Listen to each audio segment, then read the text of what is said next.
Ano na niya, Mr. Maravillas, yung mga balita ngayon? Yung sa investigasyon po ng Congress, lahat kabalbalan ng previous administration.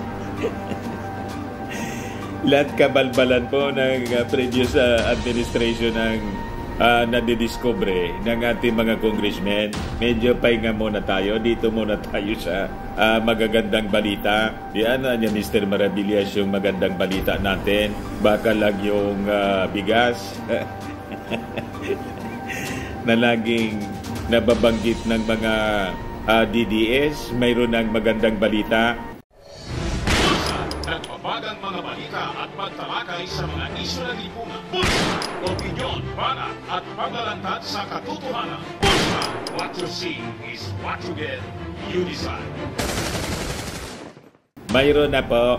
Ito siya, for cheaper rice, sabi po ni Speaker of the People, Martin Romualdez, na binansagang Mr. Rice.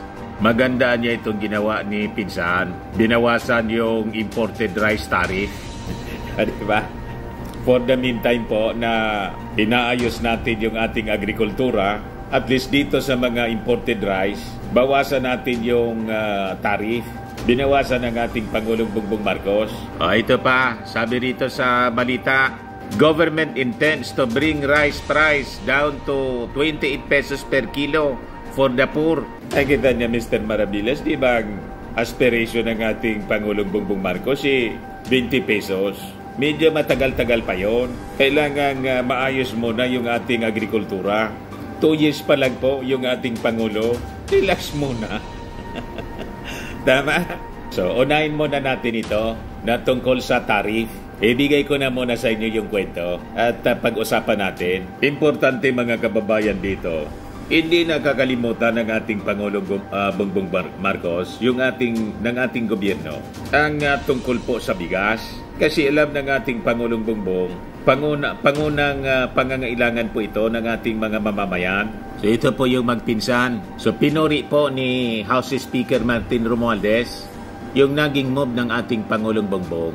Nabawasan po yung tariff para dito sa mga imported rice mula po 35% to just 15% na lang. So ito ang reduction sa tariff at saka yung direktang pagbibenta ng ating gobyerno nitong mga bigas sa pamamagitan ng mga kadiwa centers should bring down the retail price of rice substantially, especially para sa ating mga consumers. So magiging mura yung mabibili ng ating mga kababayan. So sabi po ni Martin, ito kanyang efforts to reduce rice prices is consistent with the Marcos administration's goal of making the staple food available and affordable. Hindi po nakakalimutan ng ating Pangulong Bongbong ang kanyang sinabi na gusto niya maging abot kaya as low as 20 pesos pagdating ng oras. Hindi pa po ngayon. Pero tuloy-tuloy po ang distribution ng mga tulong. Lalo na sa panahon ng calamities, disasters. Ngayon nga po, busy-busy na naman yung ating mga officials sa panguna ng ating Pangulong Bongbong Marcos sa pagtulong po doon sa mga apektado ng pagputok ng Bulkang Kanlaon. Yan po yung nagputok na Bulkang Kanlaon. Ito po yung mensahe ng ating Pangulong Bongbong Marcos. Mga kababayan, kasulukuyang nakakaranas ng pag-aalboroto ang Kanlaon Volcano sa Negros. Itinaas na natin ang Alert Level 2 upang masiguro ang kaligtasan ng lahat. Sa kasalukuyan, may 170 pamilya o 796 na katao ang naapektuhan. Agad naman natin But before ko mga kababayan bigay sa inyo yung full story ng mga balitang yan, click subscribe muna dito sa ating YouTube channel and hit the notification bell para lagi po kayong updated sa mga kaganapan dito sa ating bansa. Like and share na rin po ninyo ng ating video at huwag na rin po ninyo na skip yung ating mga commercial ads para tuloy-tuloy lang ang pag-unlad ng bagong Pilipinas. Sa mga naganap ng malinis and spacious fitness gym, pumunta na lang po kayo sa aming Colossal Fitness Gym. We also offer Grab car rental with our brand new 2023 model ng Toyota Innova. We also accept booking for those who are planning to travel via PAL, Cebu Pacific, and other airline companies local and international, and Meralco Bills, Aleco Bills, PLDT, etc. Ang Colossal Fitness Gym is located at 3rd floor Security Bank Building, Lanco Business Park, Legazpi City, Albay.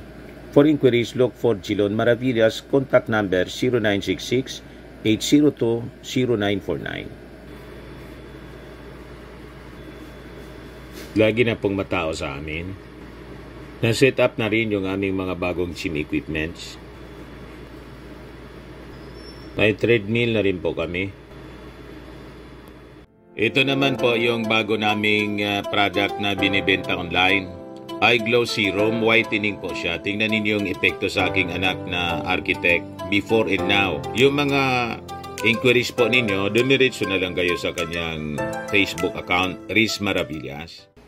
Ito naman po, Firmax Firming and Lifting Cream, pinapahid po sa mga pulses and affected area. Mainam po siya sa mga pains, mga paninigas na mga kaso-kasuan.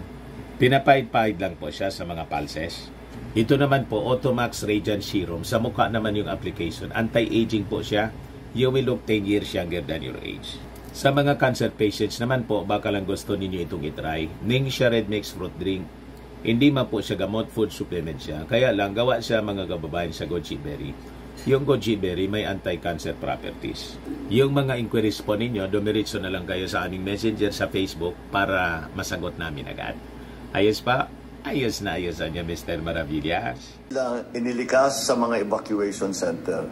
Patuloy ang ating mga ahensya tulad ng PhilBox, NDRMC, ng DSWD sa kanilang masusing pagsusubay at pagbibigay ng suporta.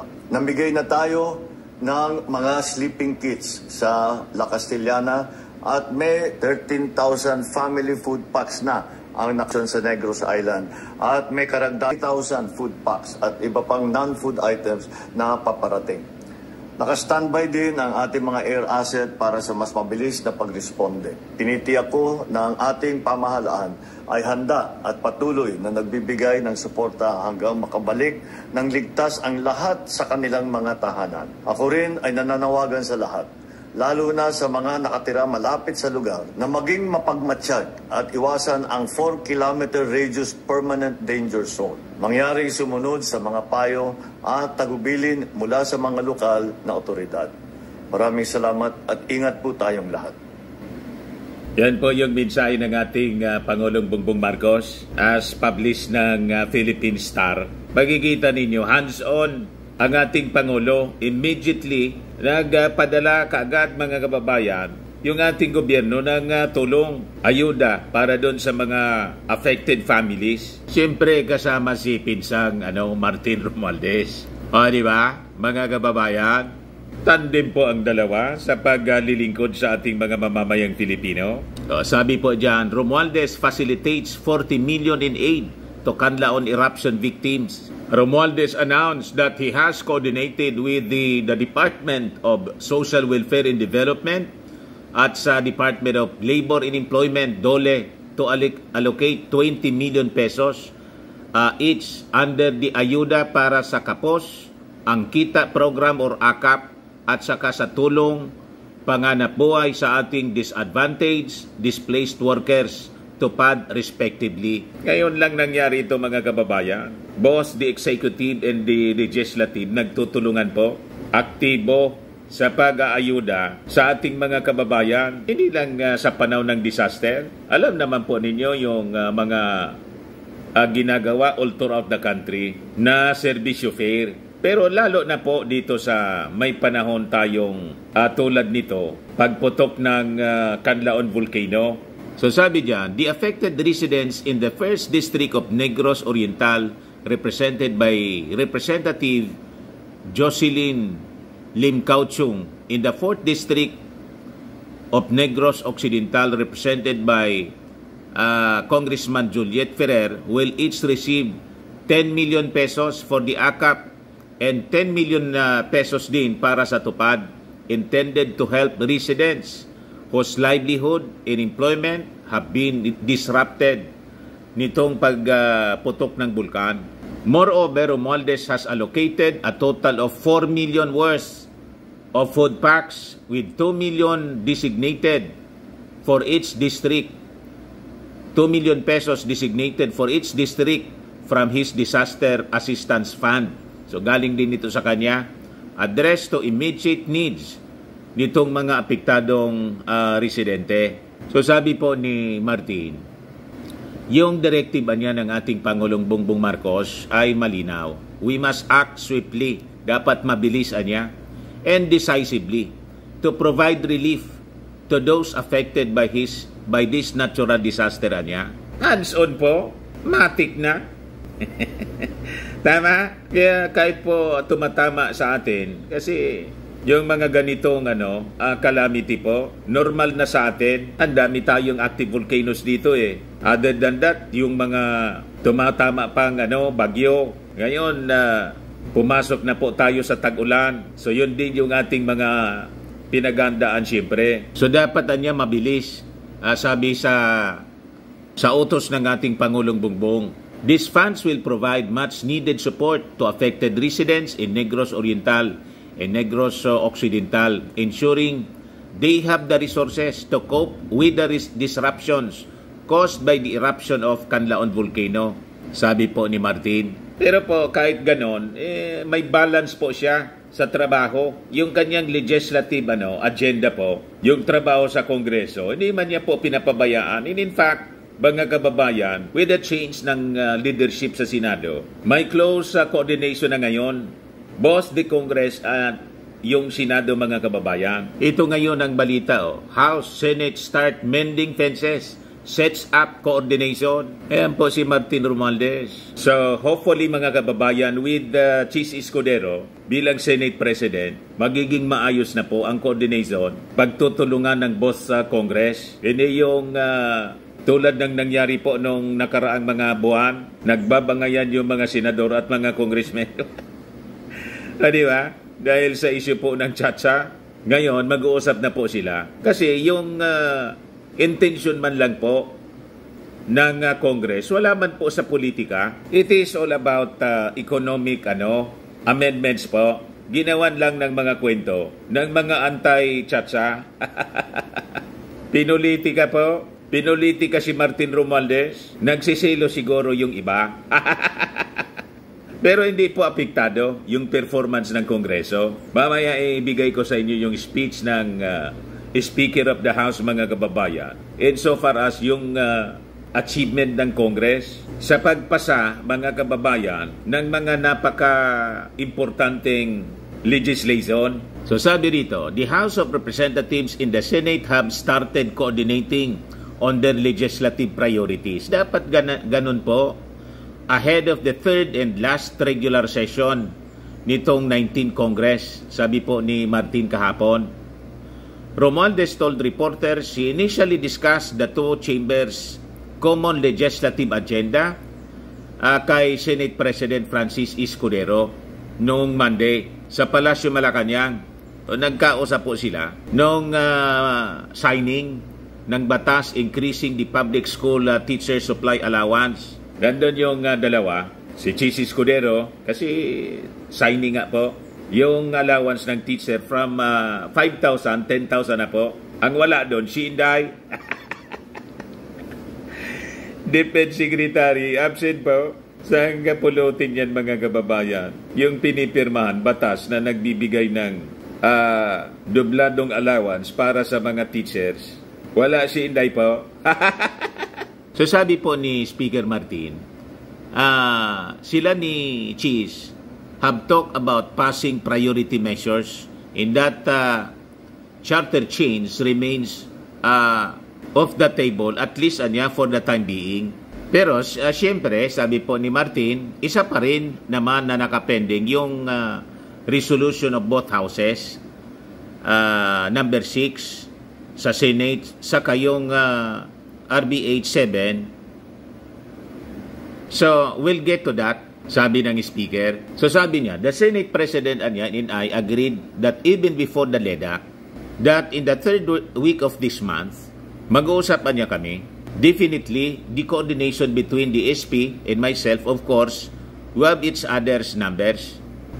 We will allow the Senate to fully organize itself or reorganize itself, and the common legislative agenda will be outlined as well as the priority legislation na niya. Ganon mga kababayan. O ngayon, ibigay ko sa inyo, parinig ko sa inyo mga kababayan, itong mensahe sa Kongreso ni Speaker Martin Romualdez in relation doon sa mga natapos na mga trabaho. So makikita ninyo, maririnig ninyo rito mga kababayan kung gaano ka-productive yung Congress ngayon sa leadership po ni Martin Romualdez. Ayan po. Dali lang. Honorable Deputy Speakers, Majority Leader, Minority Leader, distinguished colleagues, ladies and gentlemen. As we draw the curtain on the second regular session of the 19th Congress, I stand before you with a profound sense of pride and accomplishment. Today, we celebrate a milestone, the 100% approval of all priority measures set forth in the State of the Nation address of His Excellency, President Ferdinand R. Marcos Jr. and those agreed upon in the Legislative Executive Development Advisory Council, DALEDAC. 100%. Our work in this session has been driven by a clear and compelling mission. Our focus, national security and economic transformation, which are key to improving the living condition for all Filipinos. This holistic approach underscores our commitment to safeguarding our nation while fostering economic growth and ensuring that every Filipino experiences a tangible improvement in their quality of life. Malinaw po ang misyon nating lahat.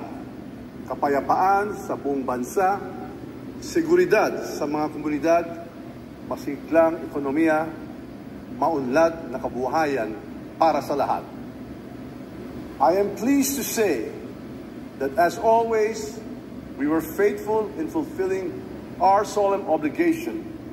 And with that, ladies and gentlemen, allow me to highlight this chamber's most notable achievements and legislative milestones. The House of Representatives recognizes that sovereignty is a crucial element of independence, and any threat to the nation's sovereignty requires no less than prompt and deliberate action. To guarantee that we adopt a defensive position against any act of aggression or provocation, we have passed critical measures on sovereignty and defense to enhance our national defense capabilities. This ensures the protection of our sovereignty and the preservation of our territorial integrity. Our efforts include bolstering our nation's military capabilities and enhancing our diplomatic strategies to secure our interests in the region. As a result, we have approved on third and final reading and now on the Bicameral Conference Committee, House Bill number 9713, or the Philippines Self-Reliant Defense Posture Program Act. Legislative support has likewise been solidified for our continued fight against illegal drugs and criminal activities. By focusing on community-based treatment, rehabilitation, and integration, we approved House Bill number 8327, or the PNP Organizational Reform Act. Another equally crucial matter that requires our ongoing effort is the economic stability and growth of the nation. To sustain our impressive economic growth, we have enacted fiscal measures and created a stable economic environment conducive to long-term prosperity by ensuring improved revenue collections and prudent spending. To emphasize the importance of meeting revenue targets that will sustain economic growth, we have passed into law Republic Act number 11976, or the Ease of Paying Taxes Act.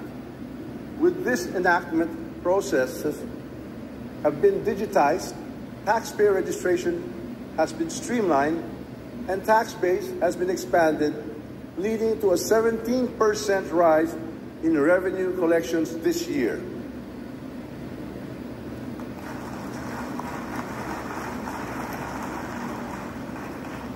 To further improve the investment climate in the country, we have approved Republic Act number 11954, or the Maharlika Investment Fund Act of 2023. This is a significant step towards attracting high-impact investments that will drive economic growth and create jobs for our people. I would also like to emphasize that the country's growing economy must be supported by excellent infrastructure development. This leads me to one of our top priorities, the Build Better More program. Our unwavering commitment to such a program helps secure funding and legislative support for numerous infrastructure projects, including the Unified National Grid, which aims to enhance connectivity and competitiveness across our archipelago. We have also advanced the DPWH NIA Convergence Plan, actually done today. And it integrates flood control efforts with broader water management strategies to ensure efficient use of our water resources. This initiative aims to enhance food security, support irrigation, manage water supply effectively, and by aligning the DPWH flood control programs with NIA's water conservation initiatives, we can better manage our resources to support multiple needs, including irrigation, water supply, and potentially power generation. This integrated approach will significantly contribute to our agricultural productivity, food security, and overall economic stability. I thank you all for your support in this measure.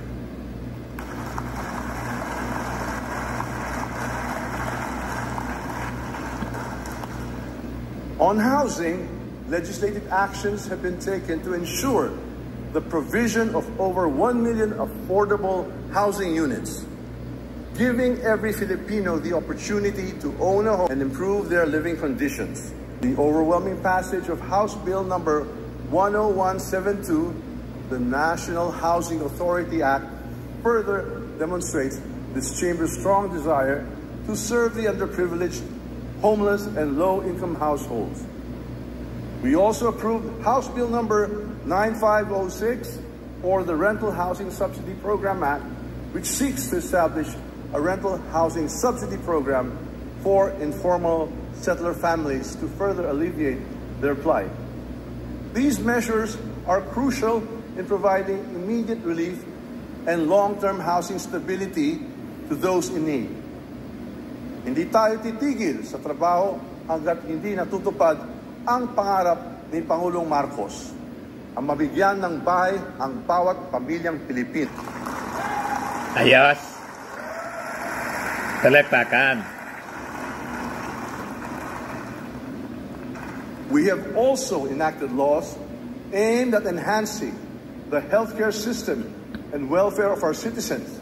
Republic Act number 11959, or the Regional Specialty Centers Act, simplified healthcare services, ensuring that specialized medical care is accessible to regions outside Metro Manila. Republic Act number 11965, or the Caregivers Welfare Act, provides necessary protections and benefits to caregivers, recognizing their invaluable contribution to our society. We approved House Bill number 8461 to strengthen the National Health Program for senior citizens through a comprehensive nutrition and wellness program to prevent poor nutrition and related illnesses in the elderly. And House Bill number 7447 to strengthen local health boards by ensuring the representation of barangay health workers, whom we continue to recognize as essential frontliners in health promotion and advocacy. Di We ba? have enacted Republic Act number 14, or the No Permit, No Exam Prohibition Act, to ensure that financial constraints do not hinder our students' academic process. Bawal na po.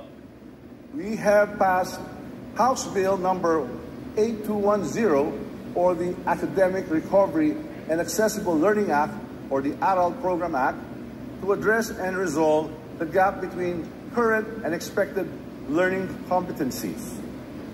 Furthermore, House Bill number 10142, or the Early Education Care for Children Development Act, aligns early childhood care and development services with maternal, child health, and nutrition programs aimed at nurturing our youngest citizens from the earliest stages of their development.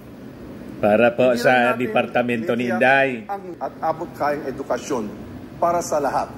Sinisigurado rin natin na walang sagabal para makatapos ang mga estudyante natin sa kailangan ng pag-aaral nila. Di ba? Employment opportunities and labor rights have been the focal point of our legislative agenda. Republic Act number 11962, or the Trabaho para sa Bayan Act, focuses on improving the employability and competitiveness of Filipino workers through upskilling and reskilling initiatives, as well as support for micro, small, medium enterprises and industry stakeholders. Matibay po ang ating paniniwala. Kailangan natin ang mga investments para makilikha ng mga trabaho at hindi basta lamang na trabaho. Trabaho na marangal at kayang bumuhay ng pamilya. Quality jobs. Yun. Di ba? Our social welfare initiatives are designed to uplift marginalized communities and ensure equitable access to resources. House Bill number 8463, or the Disaster Food Bank and Stockpile Act, provides for the establishment of disaster food banks and stockpiles throughout the country to speed up the country recovery and relief good distribution during calamities. House Bill number 9506, or the Rental Housing Subsidy Program Act, seeks to establish a rental housing subsidy program for informal settler families to further alleviate their plight.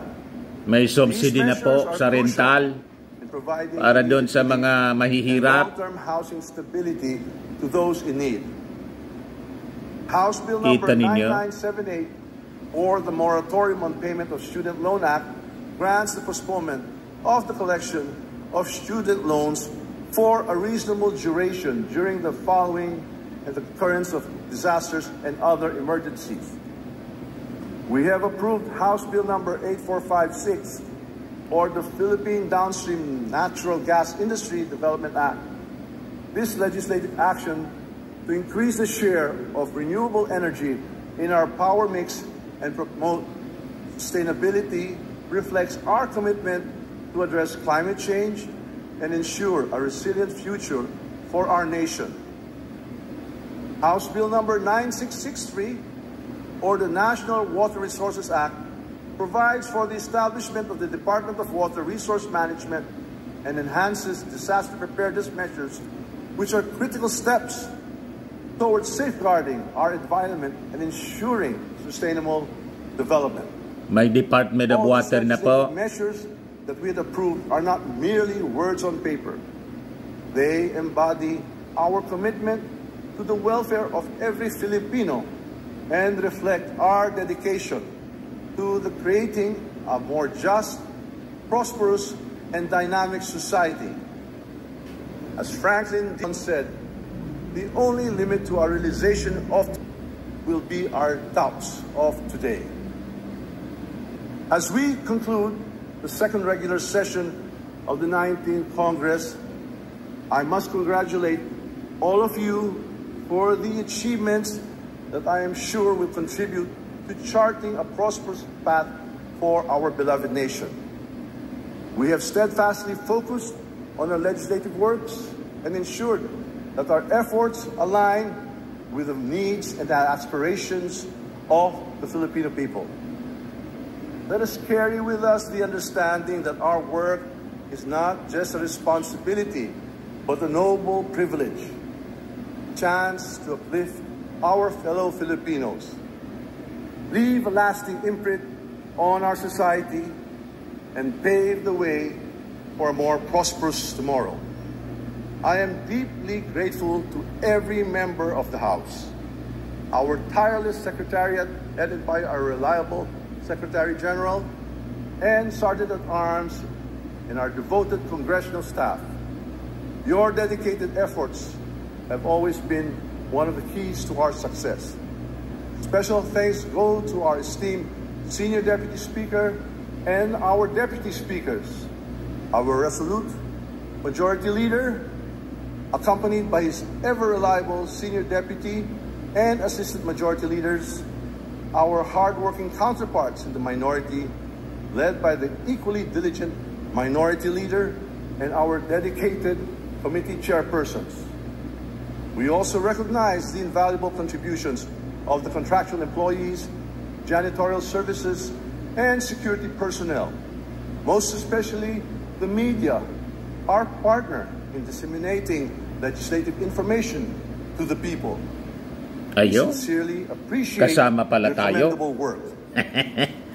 sa pinasalamatan po ni Martin. O, di ba, mga kababayan? Kasama While tayo. we've achieved milestones, our journey is far from over.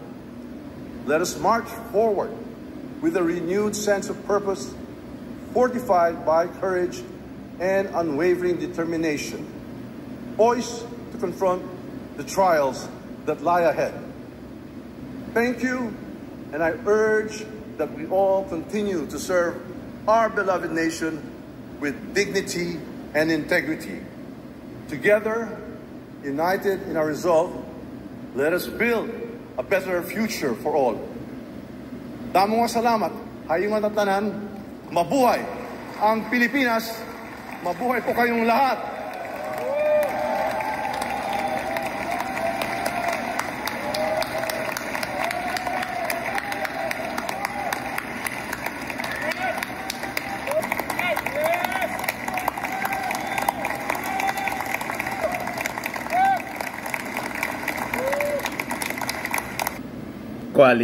Qualified mga kababayan na successor ng ating Pangulo.